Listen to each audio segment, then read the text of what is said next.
নমস্কার, আমি শ্রী রাজ জ্যোতিষী বিশ্বনাথ চক্রবর্তী।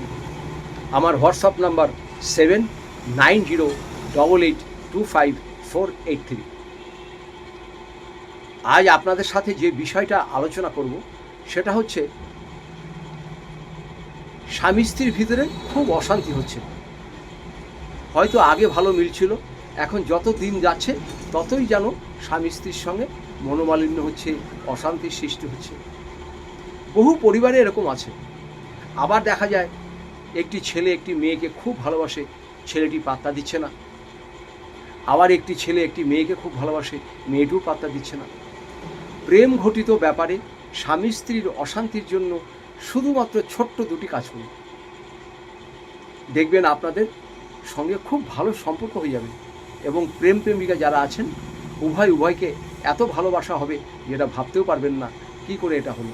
আর স্বামী স্ত্রীর ভিতরে আপনাদের দারুণ মিল থাকবে, খুব ভালো মিল থাকবে।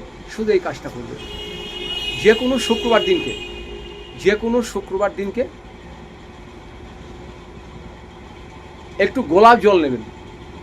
বাড়িতে যদি আপনার থাকে বাড়িতেও হবে, যে কোনো একটু শিবলিঙ্গ, বাড়িতে যদি শিবলিঙ্গ থাকে বাড়িতেও হবে, বা কোনো মন্দিরে গিয়ে করলেও হবে। ছেলেরাও করতে পারেন, মহিলারাও করতে পারেন। যাদেরই পারিবারিক অশান্তি স্বামী স্ত্রীর মধ্যে, প্রেম ভালোবাসার মধ্যে, আপনারা করবেন। সেই গোলাপ জলটা আপনি কি করবেন, শিবলিঙ্গের মাথায় ঢেলে দেবেন। শিবলিঙ্গের মাথাতে ঢেলে দেবেন। ঢেলে দেওয়ার পরে ওই গড়িয়ে যে জলটা পড়বে সেই জলটা আপনি একটি কোটোতে বা শিশিতে নিয়ে আসুন। সেই জলটা আপনি হাজব্যান্ড যখন আপনার বাড়িতে আসবে, স্ত্রীরা কী করবেন, একটু জল নিয়ে ভালো করে মুখটা মুছে দেবেন।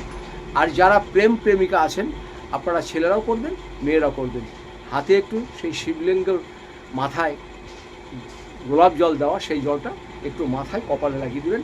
দেখবেন স্বামী স্ত্রীর ভিতরে দারুণ মিল থাকবে, আর প্রেম প্রেমিকার ভিতরে দারুণ সম্পর্ক আরও মধুর হয়ে যাবে।